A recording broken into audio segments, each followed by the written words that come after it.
So as you guessed, we're talking about racism. This week's going to be a little bit controversial, so I would encourage you to like, share, and subscribe to this video, and without further ado, we will get started. This is going to get a bit spicy. The current spate of protests and riots in the United States after the death of George Floyd have sparked international attention. Even here in South Africa, the ruling ANC party is making a day called Black Friday in the supposed honor of George Floyd, who has been likened to anti-apartheid hero Steve Biko by the president of South Africa. This comes shortly after a black South African man was allegedly beaten to death at the hands of South African armed forces for being in violation of coronavirus lockdown regulations while outside of his own home. The general hypocrisy is a little hard to miss for some. Among the things the protesters and Black Lives Matter activists are protesting about are, as you'd expect, racism and white supremacy. Solutions aren't exactly forthcoming from the activists and seem to be co-joined with requests of financial aid or money from the government, which can be seen on the BLM's website. By racism and white supremacy, these groups don't mean clear instances of racial bigotry. The word racism is not used at all as you would find among the general public if you ask them what racism is, or even what you'd find in a dictionary.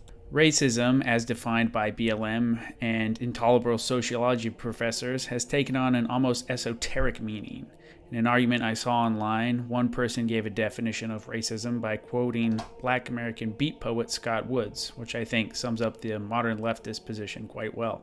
The problem is that white people see racism as conscious hate when racism is bigger than that. Racism is a complex system of social and political levers and pulleys set up generations ago to continue working on the behalf of whites at other people's expense, whether whites know, like it, or not.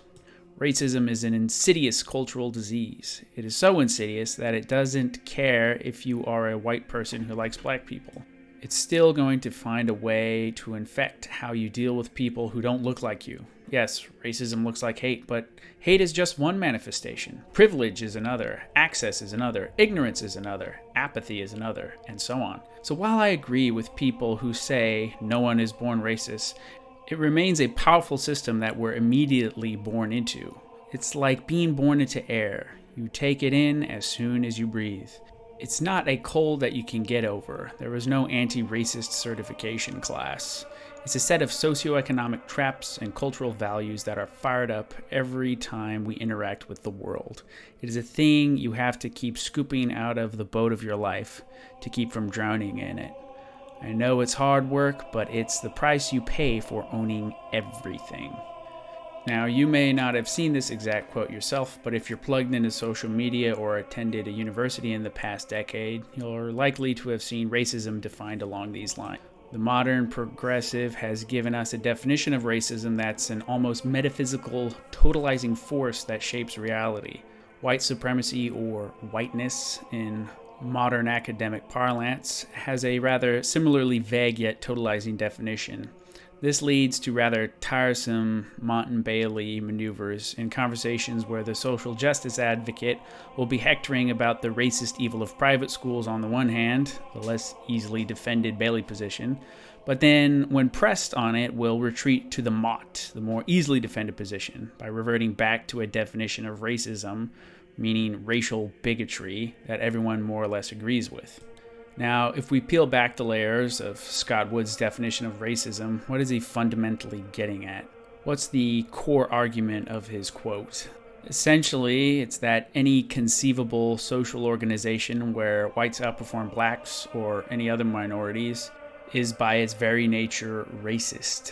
He also cites privilege and access also as aspects of racism. There's some obvious gaping problems with the logic behind these assertions, though. By his definition, Asians are better at being white than white people. If the system is explicitly designed for white people at, quote, other people's expense, then why do people groups of non-whites outperform whites in a system supposedly not meant for them and, by its nature, hostile to them?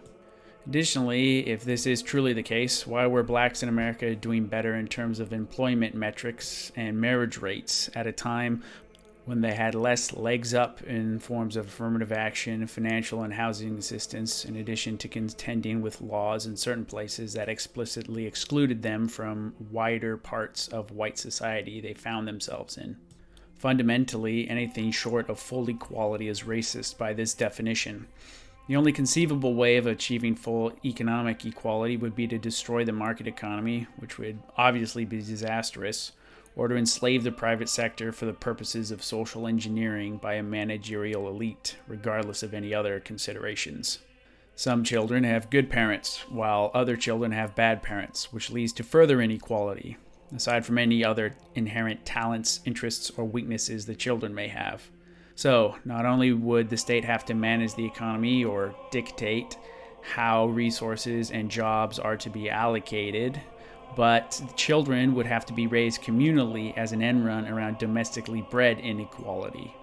Now, while the death of George Floyd, who died of a heart attack, ultimately is tragic and does seem to be the case of manslaughter, that is not indicative of a wider prevalence of systemic prejudice, and the activist hectoring about it is often disingenuous.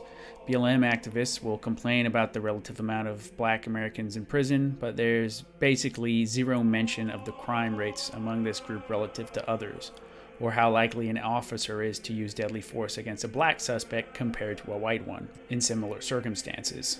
Based on the standards of Scott Woods, there could never be a system built for everyone for full equality. Full equitable outcomes are not only impossible to achieve, but they're a revolt against reality and nature itself, and any serious efforts to supposedly correct all imbalances would lead to impositions worse than the inequality being contended with in the first place.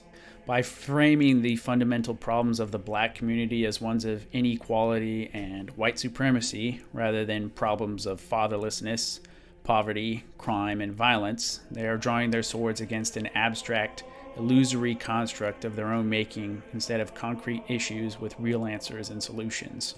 This leads to a place where the goals of the modern, virulent anti-racist are either doomed to continual failure, or it will give them something to rail against perpetually, while they ignore highlighting and contending with issues facing the lives of flesh and blood people that lead to the problems they rail against. I'm afraid that in the end we're facing yet another situation where race grifters of all colors will harangue for a vague and Herculean reconstruction of all society.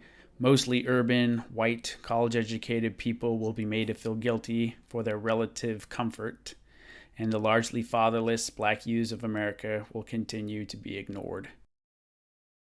Well, that's all, folks. If you've enjoyed this episode of Beyond Left and Right, I would highly encourage you to like, share, and subscribe, get the word out, and I'll talk to you next time.